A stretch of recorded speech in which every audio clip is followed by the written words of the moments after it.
bad guy again. There you go, man. These fucking stories, man. Can you give me an untold Big Pun story?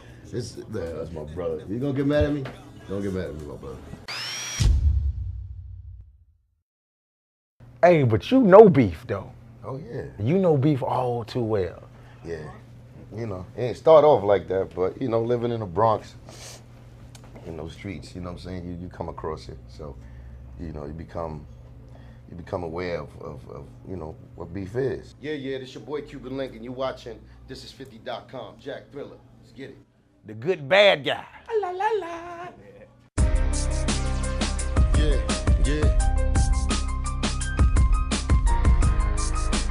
Okay. So like, you know, just to set the record straight on, like what was the real like disconnect between you and Fat Joe?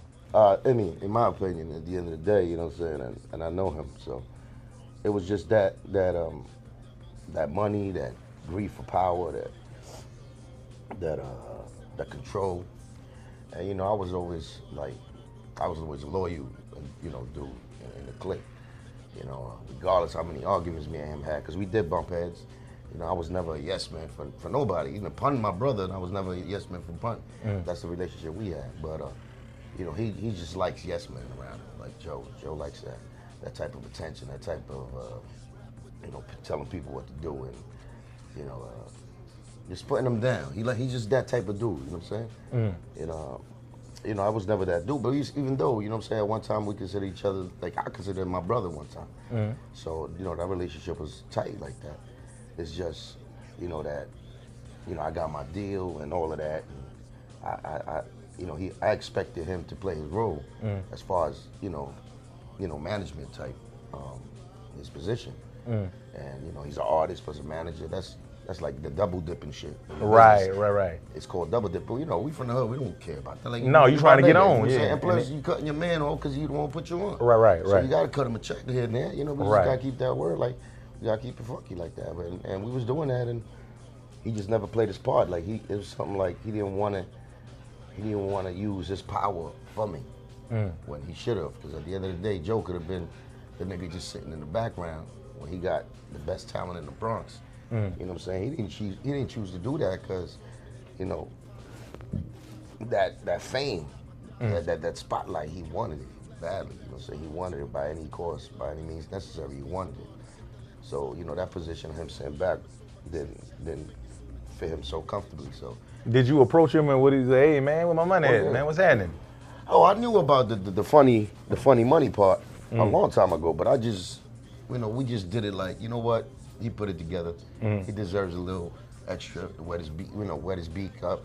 You know what I'm saying? He put this together. So we never, you know, I knew about the deals, the Terror Squad deal that he got for all of us. When we first did the Terror Squad deal, you know what I'm saying? He gave a nigga 10 G's. He gave Pun 15 G's. Prospect, I think, got 75. Say's got 75. Meanwhile, I gave that nigga like a $10 million deal. Wow. We sat down because I was tired of this shit. And I'm like, yo, I wanted to find out some answers. Like, and I had my lawyer, which my lawyer was part of like the whole clique at the time, was part of Loud Records and all that. And you know, Joe knew my lawyer and all that, but you know, he's an upcoming lawyer. You know, Joe's lawyer is a real, like, the Jew rich nigga. You know what I'm saying? So, you know, Joe's lawyer was, he was the man, whatever. So we sitting around the lawyer's office, and, you know, Joe starts his bullshit about, you know, how he feels about me. And I'm like, yo, this is not even the right place to talk personal. Like, we talking business. So he started telling shit, like, yo, you don't even need you, shit like that. So at the end of the day, the whole shit was like, you know what?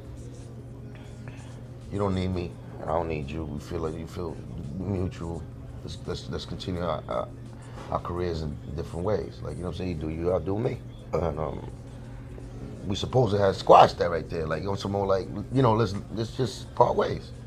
And then that's when, you know, the beef started in Jimmy's. We go in there, it's Angie Martinez's album release party. We know Angie, of course, that was like, you know, part of the family back in the days. Me and Joe already split up in the business sense, like a week fresh, that we already said, you know what, I'm gonna do me.